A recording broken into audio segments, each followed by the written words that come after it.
निवडणुकीनंतर इंदापूरमध्ये राडा, तुफान दगडफेक, 7 कार्यकर्ते जखमी, होमगार्ड पोलीस कर्मचारीही जखमी, पोलिसांचा लाठीचार्ज। माणगाव तालुक्यातील इंदापूरमध्ये निवडणूक निकालावरून शिवसेना राष्ट्रवादीमध्ये जोरदार राडा झाला।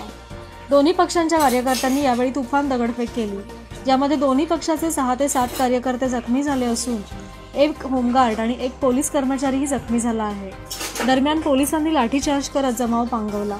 मात्र या प्रकारामुळे निवडणुकीला गालबोट लागले आहे।